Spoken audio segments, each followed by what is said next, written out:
Hey man, yesterday was a fucking. I ain't gonna say it like that, but man, man, music is so fucking important, man. A guy died yesterday, man. His name is Dave.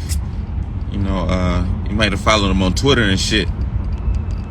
That shit hit me hard, man. That shit hit me hard.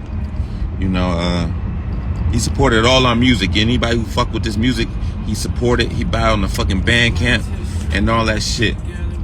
And I was privileged enough to interact with him as a human, man. Like, I hate niggas who be acting like us rappers just cause we rap, we so motherfucking better than everybody. We not better than nobody, man. We fucking the same, dog. And for the niggas who be acting on that Hollywood shit, man, y'all niggas is suckers. They suckers, man. Man, I come from the fucking bottom. And if somebody want to spend $10, $5, whatever they want to spend on something that I created, I have to appreciate that shit. And boys spent money on my motherfucking music, man. And, I didn't take it for granted. I'm still hurt about the situation, but I'm glad that I did it the right way when he was here, man. I'm not gonna ever share no private messages and no shit like that. That's corny to me. But, he asked me, he didn't have his credit card on him, man, or whatever the case may be. And he wanted to hear the album before he went in to get his dialysis. And I sent him the music for free. Not wanting nothing back. I didn't want nothing back from him. Listen, this man been supporting me for years. Of course you can have the music.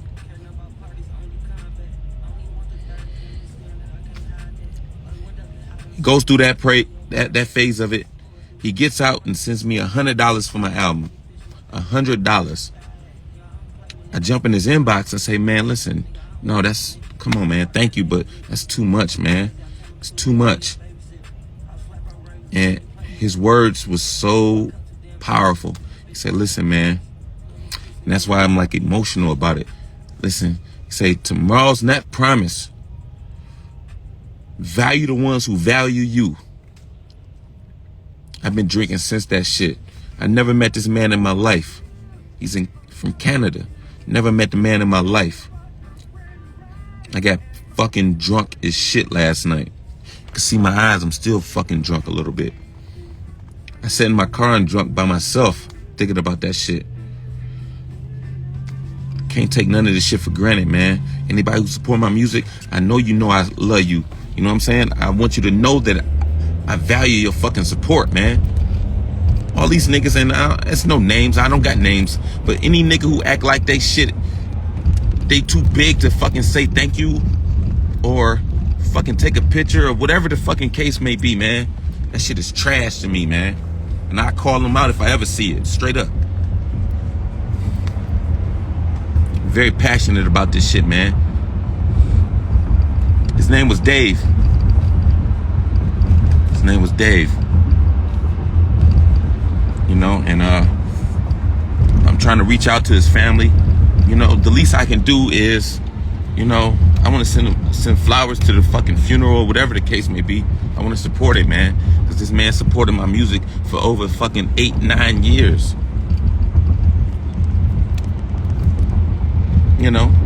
And you go look at his Twitter, and it's all on his Twitter. He supported all our shit. If you was a dope rapper, he supported your shit. And I don't take that shit for granted, man. I don't, man. And I interact with people like humans. And I'm not here to praise myself, but when I'm out in Detroit, that's why motherfuckers fuck with me, man. I treat everybody the same. Motherfuckers in Detroit don't even know I rap. They know my face. They know Ty. They don't know Ty Ferris is a rapper. They don't know I do rap. I'm outside with the people, man, and that's the fucking most important thing we can do as humans. I feel like I am still buzzing because I'm fucking drunk from last night. But you gonna get the honest shit. Anybody I ever interacted with knows that I'm genuine, and that's the most priceless thing you can have in a human interaction. I feel more affected by that guy's death than some people that I've known for years, because I know he supported me. I got people I've known for years wouldn't support me for shit, you know? That's life, man. So listen, man, if you fuck with somebody, if you got anybody you fuck with, listen, man, let them know. Shit ain't tomorrow, man. Shit ain't tomorrow. It's today. And I'm glad, you know, I was able to do that when he was here.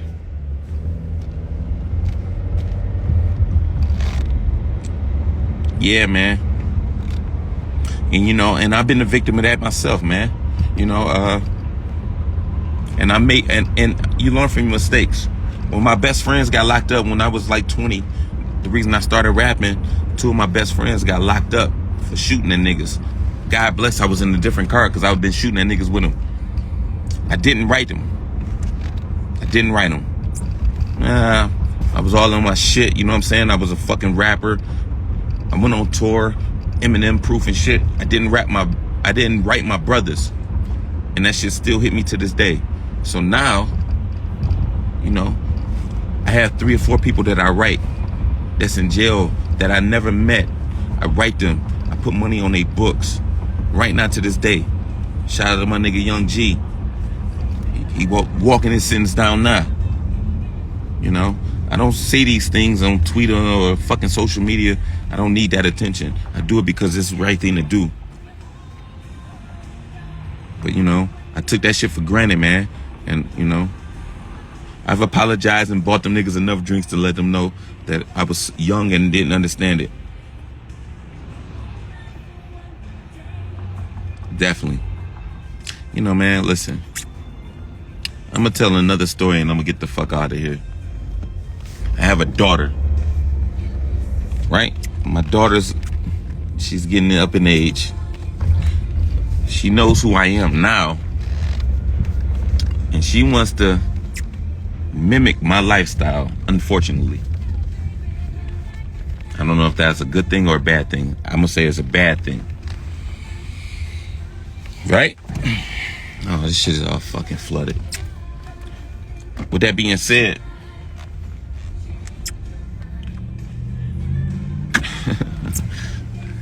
she knows her dad as her dad, but in a different breath, she knows that I am somebody out here in Detroit.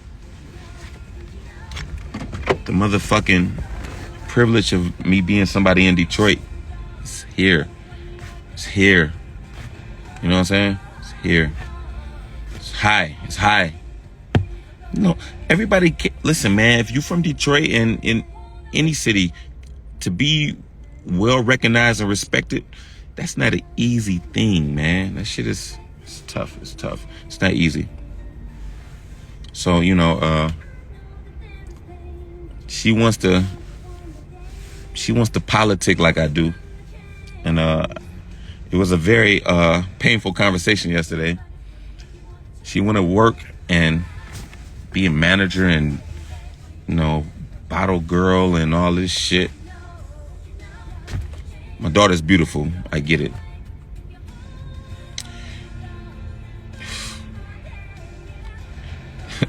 She's beautiful, and that's what happens when you have a kid, man. You know, they want to grow up and they want to live, and, you know, I try to be as homey as motherfucking much possible with my kid.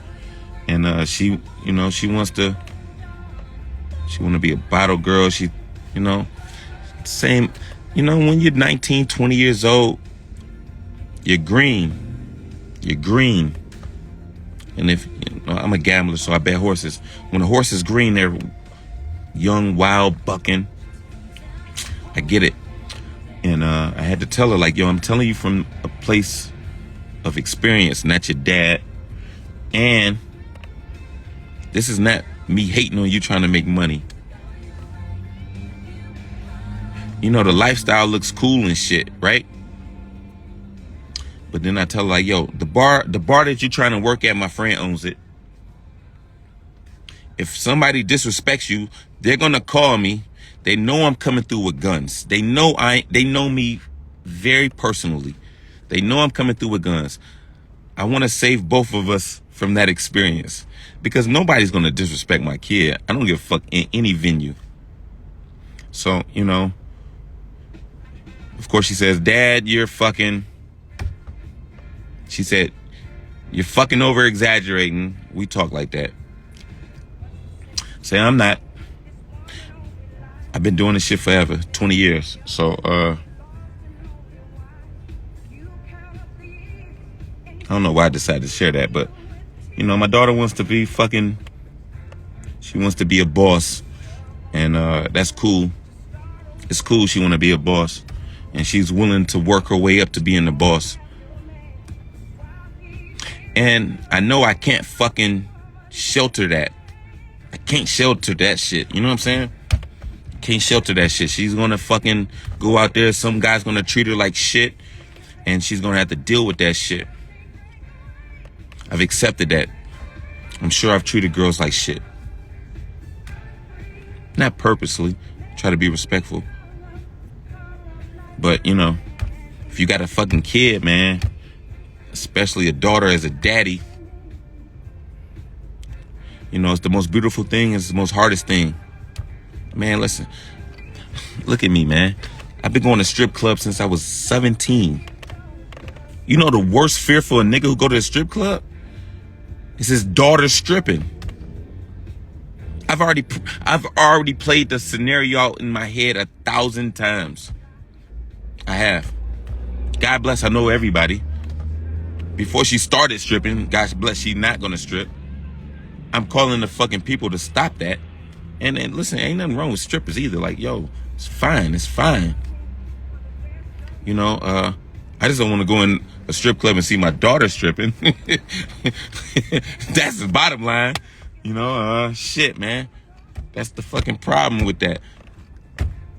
Thank you, bro. Yes. Yeah. Copenhagen, my brother, you know, just venting right now, man.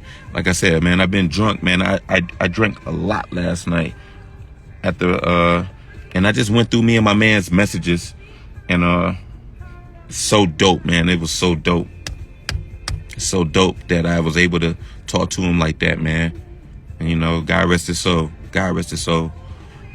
You know, I'm gonna post it in my stories. I hope anybody who watching this go read his tweets. And if you fuck with our music, you'll see nothing but our music. And him paying for Bandcamp and fucking talking about our music. You know, if you can't afford to buy the music, fine. You know, the next best thing is telling people about the music. And he did that shit daily. He did that shit in his hospital bed, man. And, you know, I'm glad I'm able to passionately talk about him. I know you see it. I'm glad that, you know, I was able to be genuine. Like, when somebody supports your shit, man. We lost so many people. So, you know, let's value the ones that's here. I'm not a motherfucking life coach or no shit like that, man. I just been through a lot, and I learned a lot. So, you know, let's value them motherfuckers that's here, man. And, you know, yeah, I'm a motherfucking rapper, and I'm cool and all that jazzy shit, and you're a dope producer and whatever the fuck case may be. But if somebody comes up to you to talk about how they love you and your fucking craft, take time out to fucking let them know you appreciate that. I don't give a fuck how long it is. That's it, man. Des, my brother, thank you. We still here. And, you know, I'm not an emotional guy, man. But, you know, when that shit happened yesterday, it hits, man. So, yo, man, peace and love, everybody, man. Anybody watching this shit, thank you for watching. And listen, anybody who watching this, I can stay on here, and you know how I fuck with you in person. You know, when I see you, the energy never lies. And that's all we got on this motherfucker while we here is energy. So, you know, make sure you put the good energy out so that shit is reciprocated, man. And, you know, do right, man. Do right. Peace, man.